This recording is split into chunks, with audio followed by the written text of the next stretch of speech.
How some men wey carry gun take enter and scandalize Sunday Igboho house. Plus, Sunday Igboho don cancel Lagos mega rally for Yoruba Nation.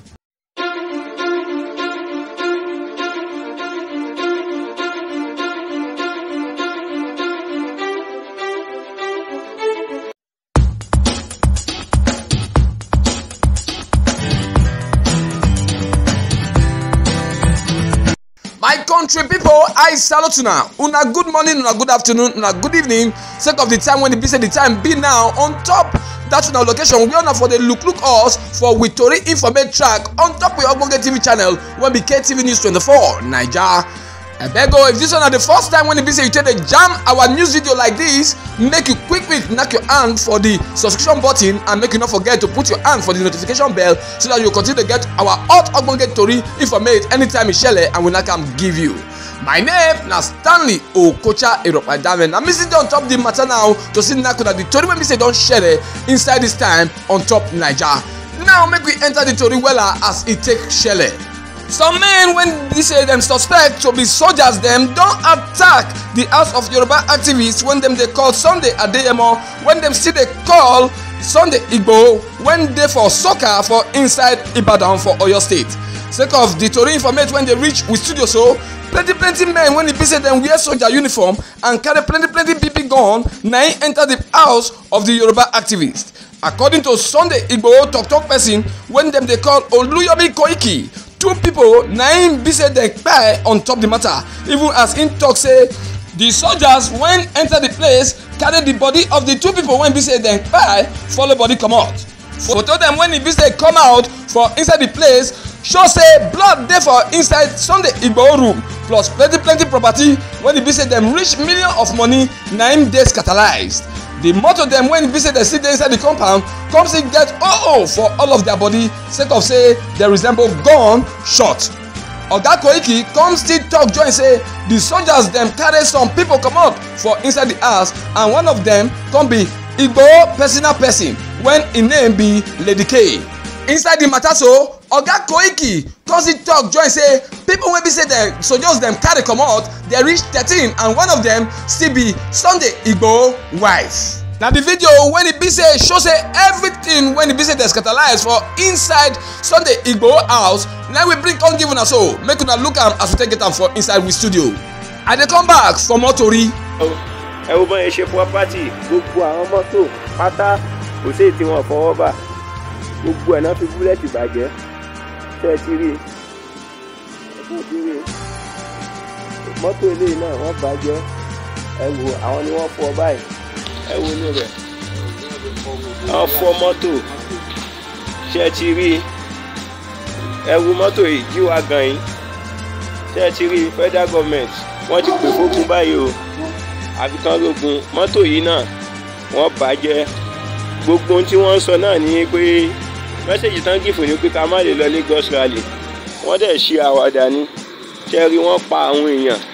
ṣe ti rí ṣe rí kò sí wàhálà wọ́n ti pè fógun ogun dẹ̀ máa dé bá wọn kọ́ máa wọ̀ rí ní tí Ìgbòho bá ṣe fún wọn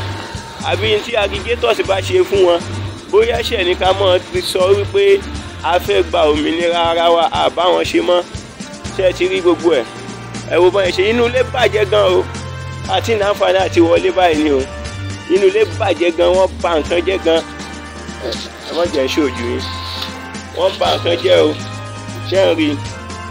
ẹ wo gbogbo báyìí bá gbogbo ẹ̀jẹ̀ ẹ wo sílì ẹ wo ṣe rí ṣe federal government ṣe rí ṣe ti rí wọ́n pa àwọn èèyàn wa lọ o. Lady K àwọn mídíà wa tó wà lórí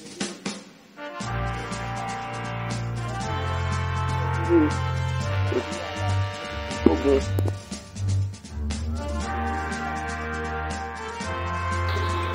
Ẹ wo gbogbo àwọn mọ́tò yìí pátá gbogbo ẹ̀ ni wọ́n fọwọ́ bà. Ayé ìjọba ti bàjẹ́ o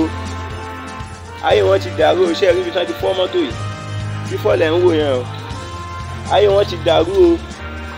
ẹ máa ṣí ẹ̀rẹ̀ ayé wọn ti dàrú o ṣẹ́rí ẹ wo mọ́tò ẹ wò ojú búlẹ̀tì rẹ o ṣẹ́rí ojú búlẹ̀tì ṣe rí ẹ wo àwọn ọkọ̀ owó iyebíye lórí kíni ìwọ ọmọ Yorùbá tó rí ẹ ò pé tó ṣe ń sọ wípé politician ló rán Sunday ó mọ̀ pé orí ẹ ti burú ò tí mọ̀ wípé ó ń jà fẹ́tọ̀ gbogbo ọmọ ilẹ̀ Yorùbá ló jẹ́ kó rí báyìí ẹ̀ẹ́dẹ̀ ní dìde tán àbò sí ní Yorùbá ló máa gẹ́gẹ́ bí information tá gbọ́ wọ́n náà ti ń lọ tẹ́lẹ̀ wọ́n wá gba kọ́ọ̀lù wípé orí sílì ni àlàyé wa orí sílì láyé wa wọ́n ti padà wá wọ́n lọ fọ́ ogbó sílì náà ṣé ẹ rí gbogbo ẹ̀.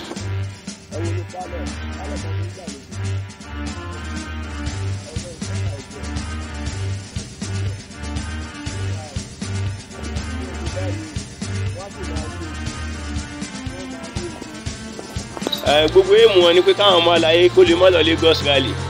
kò wá sí kankan mọ́ báyìí àfi ogun wọ́n ti torí tí ó ṣe fún wọn tán fi wá gba gbogbo property ẹ̀rú báyìí wọ́n á sọ fún UN wọ́n á sì sọ fún gbogbo àgbáyé. à ń sọ̀rọ̀ ń jọ̀wọ́ ní wípé Tinubu wọ́n ló kú wọ́n láwa ṣe ń dunú pé Tinubu kú àwa ń dunú pé Tinubu kú Tinubu tó yẹ kó tó bá wà láyé gbogbo àwọn àrà tó máa dání ẹ̀ ó gbó sílì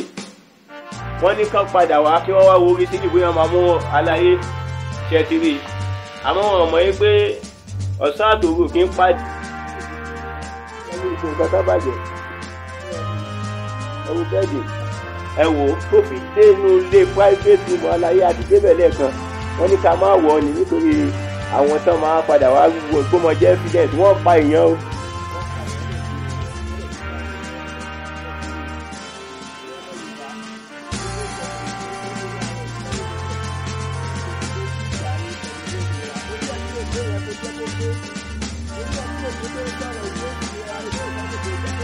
Still on top the matter, Oga Koiki come talk join say Sunday Igboho not dey house the time when all this one dey shele sake of the attack when e be say the soldier people carry on top him house. Him talk join say Sunday Igboho for the time travel comot for inside the country go one place when e be say he no gree tell tori people. He come quick talk join say all this one dey shele sake of say na some days remain for the day when e be say Sunday Igboho don plan to take arrange one mega rally for inside Lagos state when e go consign the cut comot of Yoruba country comot for inside Naija. Oga Koiki come still talk join say all this one shele for inside 1 o'clock for early momo for on Thursday when e be say the soldiers dem come knock for gate come dey shout make Sunday Igboho and everybody wey dey inside the house make dem come out but sake of say dem no gree come out dem come force their way enter inside the house come begin do the scandalizing when e be say dem come dey scandalize. Still for inside the matter so Oga Sunday Igboho don cancel the Yoruba Nation mega rally when e be say im bin don plan to shele on Saturday for inside Lagos state. Im talk this one as im dey talk for inside one BBC news pidgin when e be say our tori man follow. Oga Sunday Igboho talk join say im dey cancel the mega rally sake of safety plus security matter when e be say e don come shele for inside ground. So country people na here our tori for inside this time for still break leg. We wan thank una for all the time wey be say una don take dey watch all our news video especially this one. So